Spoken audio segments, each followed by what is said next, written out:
Feliz 3 de febrero, así como cuando las relaciones comienzan, ¿no? Se celebra mes a mes. Bueno, la jefe de la misión de Estados Unidos para Venezuela se reúne con Delcy y Jorge. Y comienza con buen pie.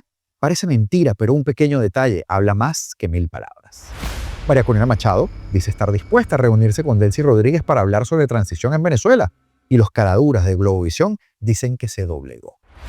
La hija del capo del Cártel de los Soles ha sido designada como nueva ministra de Turismo en sustitución de la cubana que ocupaba su cargo.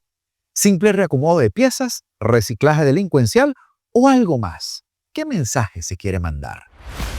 Quédate, porque este no es un resumen de noticias solamente, es una especie de mapa de lo que viene pasando en las últimas horas. Y de eso y más hablaremos el día de hoy, 3 de febrero de 2026. Augusto Navarro en su espacio, como siempre, que se llama Apolítico. Comenzamos. La nueva encargada de negocios de Estados Unidos para Venezuela, Laura Dogu, se sentó este lunes 2 de febrero en el Palacio de Miraflores con Delcy Rodríguez y Jorge Rodríguez para entregar verbalmente lo que en Washington ya es la hoja de ruta formal y no un simple discurso diplomático.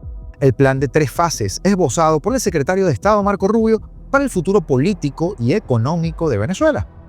La reunión, sin gala, sin fanfarrias, fue el primer acto oficial de la misión estadounidense que Dogu llegó a Caracas a instalar después de 7 años sin representación diplomática. Un paso bastante clave en el restablecimiento bilateral desde la ruptura en 2019 y los acontecimientos recientes que cambiaron el status quo del país. Dogu no fue, por supuesto, a tomarse un té, fue a recordar sin edulcorantes las prioridades de Washington. En redes sociales oficiales, la Embajada de Estados Unidos publicó un mensaje en el que la encargada de negocios repitió el núcleo de la estrategia estadounidense: estabilización, recuperación económica y reconciliación y transición. 3 fases, 3 pasos y 3 niveles que vienen desde arriba, desde el Departamento de Estado, y que, más allá de las palabras, suponen un diseño estructurado y no improvisado para Venezuela. La primera etapa, estabilización, implica, en la lógica de Washington, asegurar esas condiciones básicas de seguridad institucional y el cese de la incertidumbre política inmediata, que es exactamente lo que no existe en un país donde el régimen sigue reprimiendo, deteniendo opositores y negociando con viejos aliados mientras habla de reconciliación. Esa fase es el reconocimiento tácito que Venezuela no está lista para una transición política limpia sin antes contener la violencia, la fragmentación interna y las redes del control que han sostenido el chavismo en décadas. La segunda, la recuperación económica y la reconciliación. Sí, suena dulce, pero también es un termómetro. No se trata solo de abrir mercados o de aliviar la crisis humanitaria, sino de reconstruir las instituciones económicas devastadas, atraer inversiones, normalizar relaciones comerciales y, en teoría, fomentar un diálogo social que pueda crear espacio para una convivencia mínima entre fuerzas que están enfrentadas. Pero en la práctica, eso implica que el régimen actual, o quien lo represente, deba aceptar reglas de juego que no solo contravienen su dogma estatista, sino que limitan su capacidad de manipular la economía para sus propios bolsillos, para sus propios fines. Y la tercera fase, la transición, es la que está en boca de todos, pero también es la más delicada, porque no es un objetivo aislado, sino un resultado condicionado de haber avanzado en las 2 anteriores. La transición, según la cartilla de Rubio, no es una palabra bonita ni tampoco un lema de campaña. Es el paso hacia un marco democrático plenamente reconocido y renovado, con elecciones, dirigencias legítimas y un sistema político que deje de ser remedio del régimen para convertirse entonces en una democracia con reglas claras. El problema, y aquí está la clave geopolítica, es que la forma en que Dogu presentó las 3 fases no es una propuesta opcional, es un mandato, a lectura de instrucciones, la cartilla con jerarquía: estabilizar, recuperar y luego, sí, transitar, pero no al revés y no fuera de ritmo, no el capricho del régimen. Y la forma en que Dogu lo dijo fue literal y sin rodeos, sin títulos nobiliarios ni tampoco etiquetas recicladas, frente a Delcy y Jorge, no presidente, no interina, no encargada. Delcy a secas, Jorge a secas, dice más de lo que parece. Porque en políticas las formas cuentan tanto como las palabras.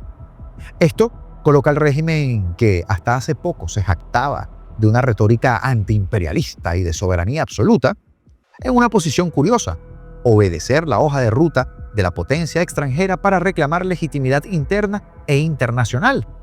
Y no es un contraste menor.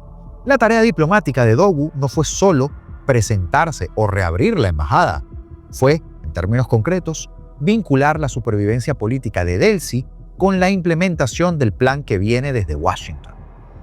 La reunión, celebrada apenas horas después de que Dogu aterrizara en Maiquetía, con fotos oficiales y con todo el simbolismo de un restablecimiento diplomático que no se veía desde 2019, significa que Estados Unidos no está improvisando un calendario de transición rumbo a una Venezuela democrática, sino gestionando la hoja de ruta estructurada con etapas claras, con plazos flexibles pero definidos y con condiciones que, si no se cumplen, podrían cerrar puertas o revertir beneficios.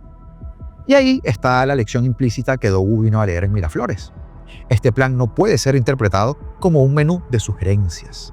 Es un marco estratégico de política exterior que por primera vez en mucho tiempo pone a Venezuela en el carril donde no converge la agenda del régimen con la agenda de los Estados Unidos, sino que una domina y condiciona a la otra.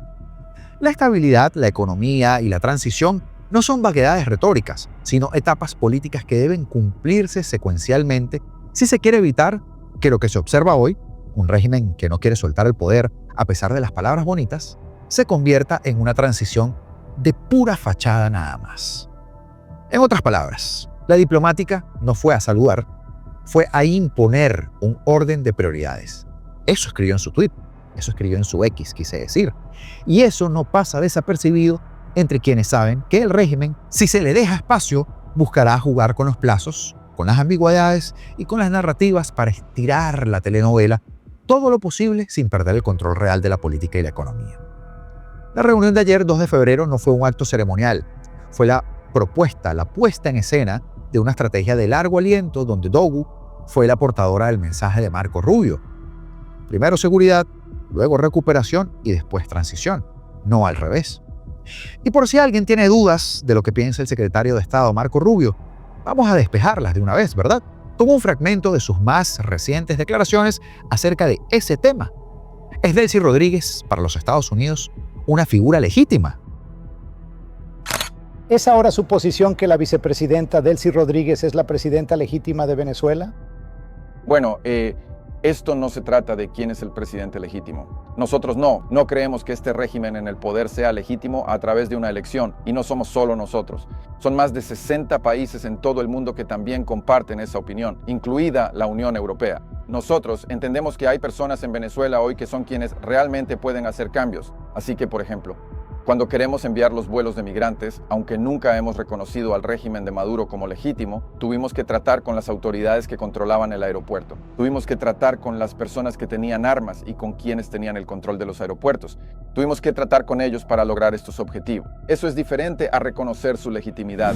Eso, para quienes observamos con ojos geopolíticos, es la línea de base de una definición de poder que reescribe y que a su vez limita el margen de maniobra del régimen en Caracas. Ha sido más claro Delcy Rodríguez, a secas. Y la líder democrática María Corina Machado aseguró que no descarta, por cierto, un encuentro con Delcy siempre que exista un reconocimiento previo de los resultados electorales del 28 de julio de 2024. Si eso es doblegarse, borregos de Globovisión, ustedes necesitan un diccionario, vaya que sí. Todos sabemos quién es la señora Rodríguez y si es necesario intercambiar en algún encuentro a los efectos de definir el avance de un cronograma de transición, pues se hará. Eso no está ni estaría jamás descartado.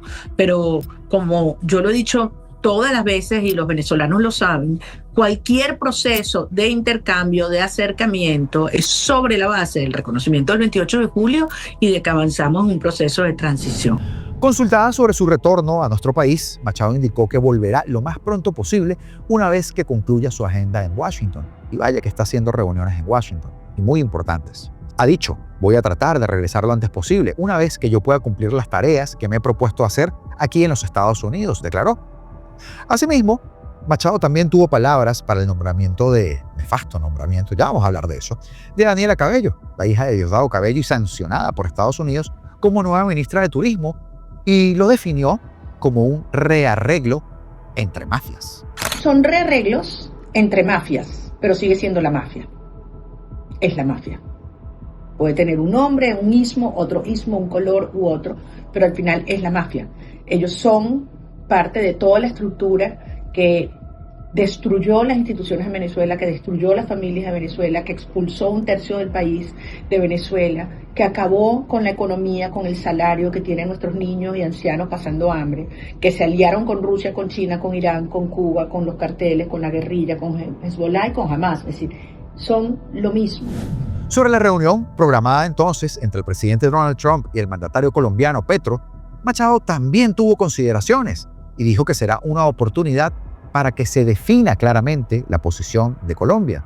Y saltando un poco este tema, por cierto, deben haber discrepancias fuertes entre el malandraje rojo, y me refiero a las posturas de la cúpula, lo hablamos en el directo de ayer, porque por un lado estuvo el anuncio de Delcy de amnistía y ahora recientemente el anuncio o el comentario del narcoministro Cabello de querer vengarse de todo el mundo, ya que ayer habló de una lista específica y no de amnistía general, una en donde suponemos él decidirá quién sí y quién no, como siempre, y en donde no olvidemos, no han liberado ni a un solo militar de más de 170.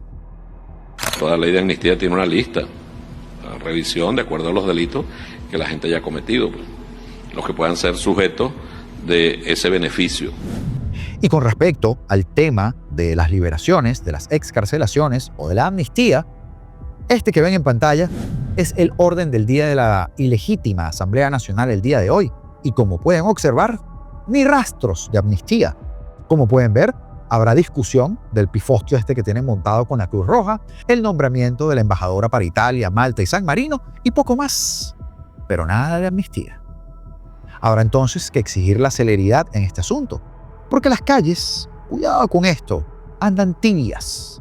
No solo están los familiares de las víctimas en el asfalto, también hay comunidades enteras que se han volcado al recibimiento de los presos políticos excarcelados, estudiantes que van levantando la voz.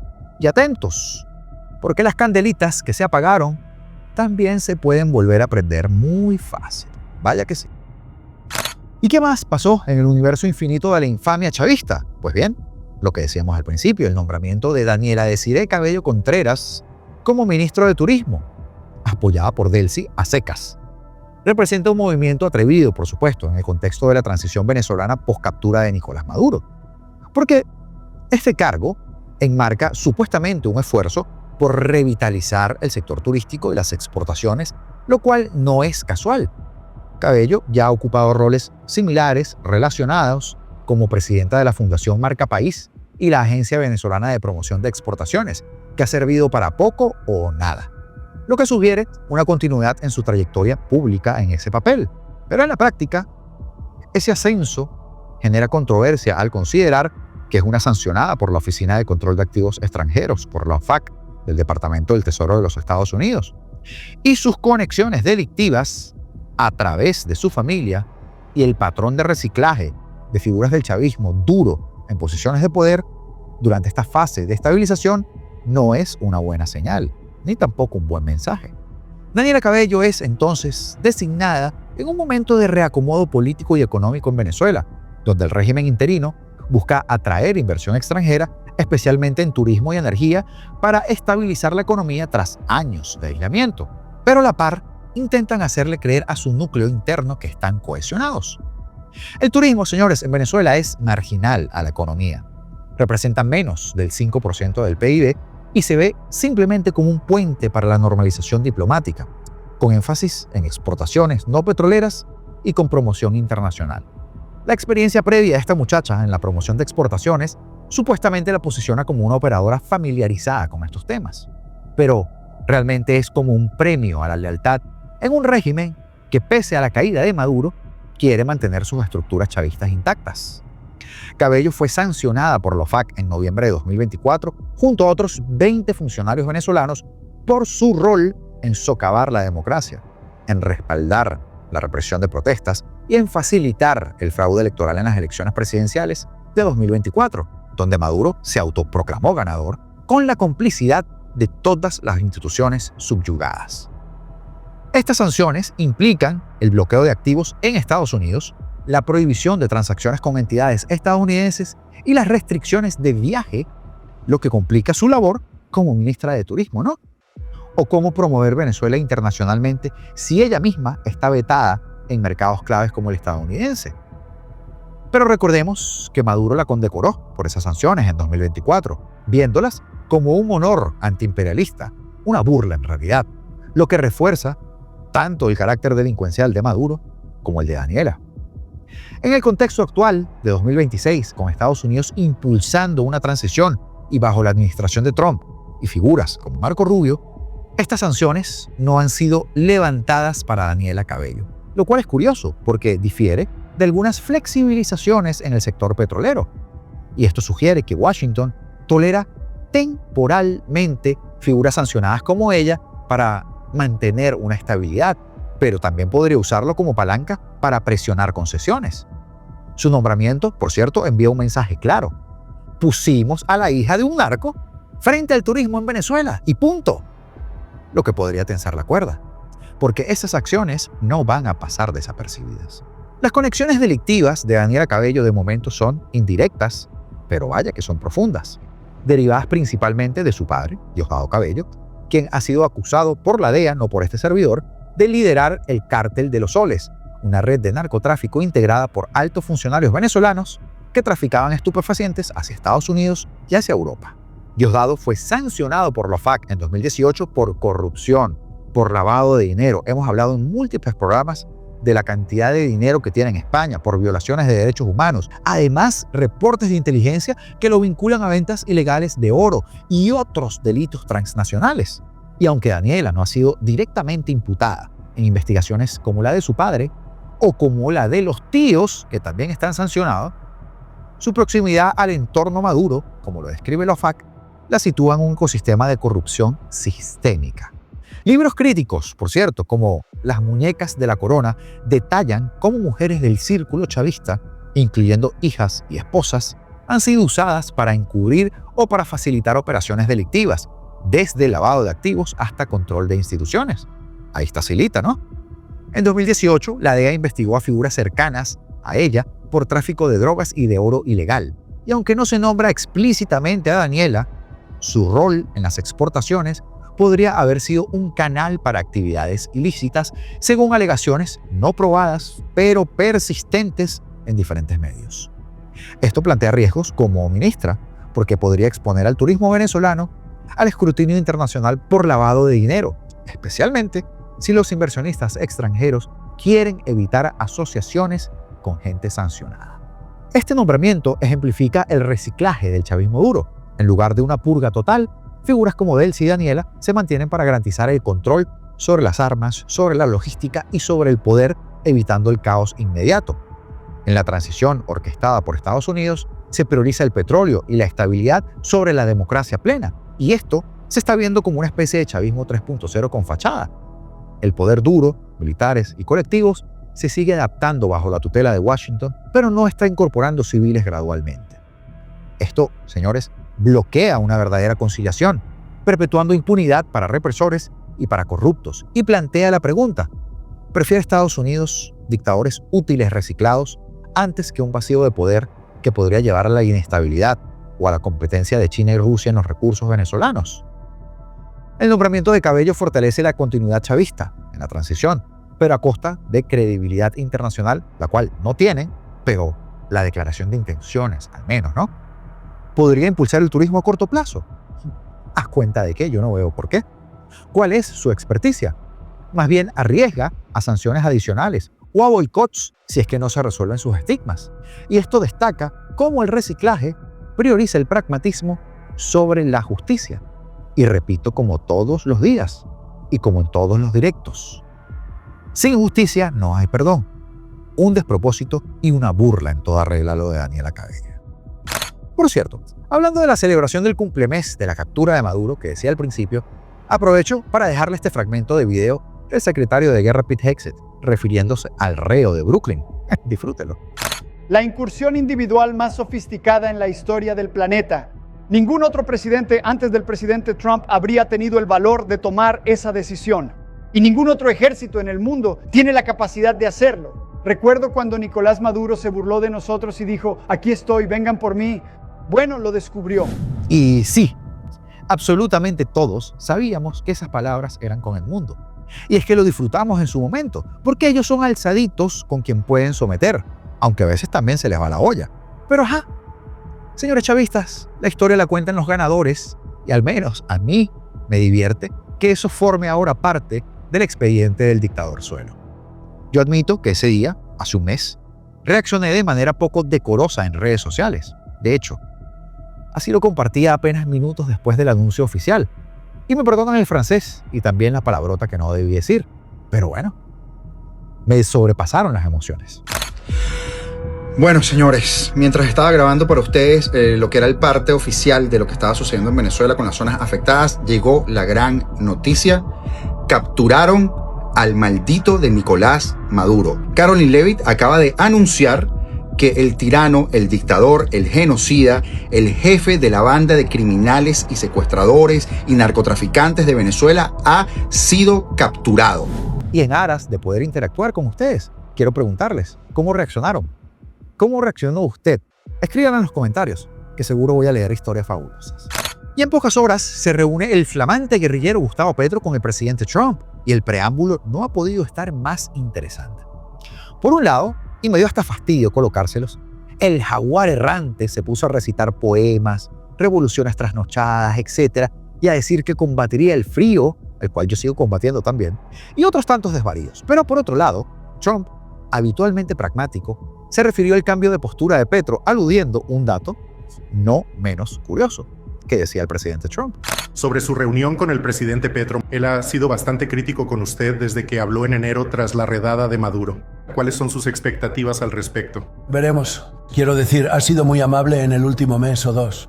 Ciertamente fue crítico antes de eso, pero de alguna manera después de la redada en Venezuela, se volvió muy amable. Él cambió mucho su actitud. Vamos a hablar sobre las drogas porque salen cantidades enormes de drogas de su país. Pero el presidente Trump no fue el único que se refirió al jaguar, porque María Corina también soltó un par de recaditos al impredecible e impresentable de Petro.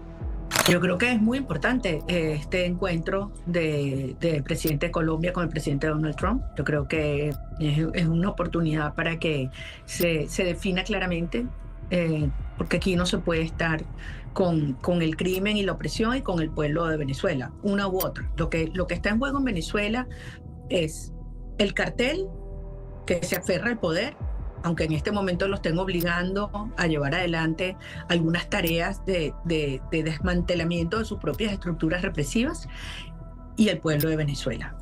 Esas son las dos fuerzas y las dos únicas posiciones. Yo creo que llegamos a un momento donde no puede haber punto medio, en el sentido de que se quiera estar bien con Dios y con el diablo. No es posible. Y fíjate cómo todas estas definiciones se han ido dando en todos los distintos sectores y actores y jefes de Estado del hemisferio y eventualmente del mundo, ¿no? Todo el mundo sabe de qué lado se va poniendo cada uno. Y yo creo que esta es la oportunidad para que el presidente de Colombia también lo deje muy claro, nada más y nada menos que desde la Casa Blanca. Y asimismo, como lo dijo María Corina, no se puede estar bien con Dios y con el de abajo. Y no es secreto para nadie de qué pata cogea esa mesa de Petro. Saludos especiales el día de hoy para Neris Portillo, para Víctor Ulla, quien se resuscribió o se hizo miembro de nuevo, renovó la membresía, para Giovanni García y para Astro7K por apuntarse a la membresía de nuestro canal. Bienvenidos siempre y muchas gracias por el apoyo. Mil bendiciones para todos, eso sí. Por cierto, ¿transición real o un simulacro político lo que vivimos en Venezuela? El Foro Penal contabiliza al menos 33 nuevas excarcelaciones. Venezuela y República Dominicana acuerdan reactivar servicios consulares y conexión aérea. María Corina Machado ha dicho que no cree que se atrevan a desvivirla si regresa a Venezuela. Yo no estaría tan seguro. La conservadora Laura Fernández gana en la primera vuelta las elecciones presidenciales de Costa Rica y Cuba afloja después de otro intento de agresión al embajador de los Estados Unidos en ese país. Y todo eso en este video que te dejo por acá, recomendado. Así que si puedes, ve y échale un vistazo. Y nosotros nos vemos más tarde en el directo de esta noche. Y como siempre les digo, libertad o nada, porque seremos libres.